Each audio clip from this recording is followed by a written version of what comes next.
A German spy gathered and supplied information to China-related Falun Gong, according to prosecutors. Joining us now to discuss this is Cynthia Sun, researcher for the Falun Dafa Information Center and fellow at the First Freedom Foundation. So good afternoon, Cynthia. Regarding what the spy did, they're accused of working for Beijing's intelligence services, and they allegedly leaked over 500 sensitive EU and party documents to China and compiled personal data on over 25,000 Chinese dissidents in Europe. And prosecutors are also saying that the defendant gathered and supplied information to China related to Falun Gong. So why is information on Falun Gong so valuable to the CCP? Yeah, thank you for having me on today, Don. Jian Guo, this German spy, like you said, provided incredible amounts of insidious information against Chinese dissidents. And what's not really mentioned is that he's done this since 2002. That's what prosecutors allege. So it's been 23 years since he's been doing this. And even though he became a German national in 2011, the continuation of his loyalty to Chinese intelligence is alarming and abundant. He'll call the Chinese intelligence contacts on his phone and call them Big Brother. We have evidence in court documents of how important it is to really infiltrate the communities of Chinese dissidents, including Falun Gong. And to be honest, I see this as a part of a second wave of repression, one that is inside the EU, inside the United States, rather than inside China, like we've learned all these years. It's truly been exported. The repression has spread to our doorsteps, and you can trace this to 2022 when the CCP leader Xi Jinping gave a directive saying that the current persecution against Falun Gong is not creative enough.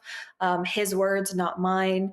And he regarded the persecution as some sort of litmus test of loyalty to his followers and to these Chinese officials. So I think what we're seeing right now is an unboxing of the Pandora's box that has been going on for the past 2 decades, but we haven't seen. What scares me the most, to be honest, is we have Guo Jian, who might be sentenced to now 7.5 years for his crimes, but he was able to become an aide to a European parliamentary member. And from 2019 to 2024, he worked as an aide. He was inside the EU as a trusted member of the parliamentary staff. I wonder how many more people are like him, how many more spies are embedded within the European Parliament or even within the US Congress. And that truly is a scary prospect. Hearing what you said, that the persecution was contained within China, now it's being exported beyond Chinese borders, right? It makes me think, why does the CCP view Falun Gong as such a threat, despite it being nonviolent? I do think it's an oxymoron because, the Chinese Constitution inherently has a article protecting religion, but in practice, they remove Jesus's image from churches. They persecute Falun Gong practitioners. They're committing genocide against all of these religious minorities. And so it's funny how different the law is versus what's actually practiced. And I think it actually speaks to the fear of the Chinese Communist Party. They refuse to admit that God exists, that a creator exists, but tens of millions of Falun Gong practitioners in China continue to believe that a creator exists, that higher beings are watching over us and protecting us. And, if you do good deeds, then you'll get good rewards. And if you sin, then, potentially hell is waiting for you. And so, that heavenly divine aspect of it is completely antithetical to the Chinese Communist Party.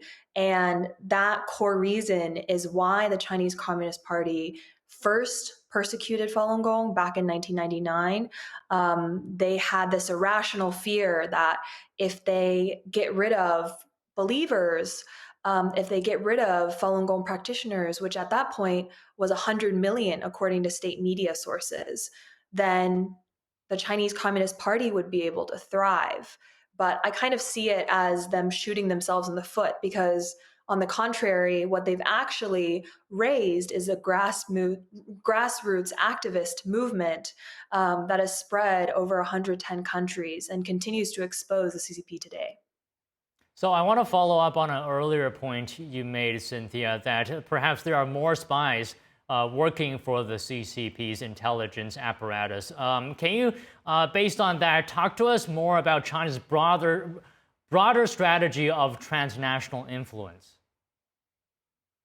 Sure. I think this started really gaining traction in the general public 2 or 3 years ago when that Chinese police station in Manhattan was discovered. And since then, organizations like Safeguard Defenders have put out reports saying there's at least 6 more Chinese police stations across the US and potentially dozens around the world, including in Europe. And so this has become a big issue since then, headline in every newspaper. And I think the entire shift from repression inside China to now an expansion into what we see today, which is transnational repression. When a country goes after dissidents or naysayers in other countries outside of their political borders, this has become a kind of political tool that the Chinese Communist Party really likes to levy because then they're able to control the narrative, not just in China, but also abroad. So, for example, in Europe and in Asia and in the States, there's multiple documentaries currently screening across the world. One of them is on forced organ harvesting, a recent one called State Organs. And I know the Chinese Communist Party has used transnational repression to threaten speakers, to threaten victims, to threaten the film producer and the team to stop their screenings. So obviously, they're trying to silence and completely chill speech around the crimes that they've committed on organ harvesting. And in some cases, it's been successful. And so they're just trying to push their red line as far as they can take it. And transnational repression has been a topic that the Falun Dafa Information Center and my colleagues have been researching and documenting quite thoroughly. We have an incident tracker on our website, and now I believe in the US alone, there are over 130 incidents of transnational repression, which include death threats, bomb threats, things of that nature. But if we count the whole world, there's nearly 200. And I think that's very concerning. The CCP really wants to control what people of the world can see or access. Okay, on that note, can you comment on the CCP's priorities? Because from what I can see, I mean, it's got a lot on its plate right now, domestically, internationally. It's got to deal with tariffs. There's the ByteDance divestment thing that it's got to worry about. It's got things in its own economy, like there's protests that we've been seeing recently, and job unemployment numbers not looking good. And yet, despite all that, it's putting its resources and focus on cracking down a simple faith group. I mean, it just seems to me its priorities are lopsided. Can you comment on that? Yeah, it's interesting you bring that up because In the US, obviously, we see religious freedom and human rights as sort of a separate topic from, say, national security or the economy. But in China, this is completely interlinked. And what I mean by that is the Chinese Communist Party inherently needs to have control over its citizens, unlike a democracy does, because communism inherently relies on the political foundation of the belief and the autonomy and the complete control over its citizens to actually work and to actually build up, whether it's their economy, whether it's their political motives, whether it's other narratives that they're trying to push in other countries, like the Belt and Road Initiative, or even Taiwan. And if they don't have the loyalty, the blind loyalty of the Chinese citizens, if half of the citizens are practicing faith and thinking for themselves independently, then it's impossible for them to push their political narrative. It's impossible for them to do a military takeover of whatever country they want to take over, because then half of the military would hypothetically give up on their leadership and not follow in the command. So it really is a central system. You have to think of it as a command system rather than what we have here, which is democracy and a republic. So when the Chinese Communist Party invests its money into repression, invests its money into media propaganda, invests money into spies like this German one, Guo Jian, for 23 years, or to the other one in Texas at MD Anderson that was recently arrested. This is incredible amounts of money. You can't just buy that loyalty with 10 cents. Prices have even risen for the 50-cent army to, I believe they rose it 100% or something. If you want to write a comment that's supporting the CCP, they even have to raise the prices now for people to actually join, because no one wants to be loyal to the Chinese Communist Party anymore. It's a dying fad.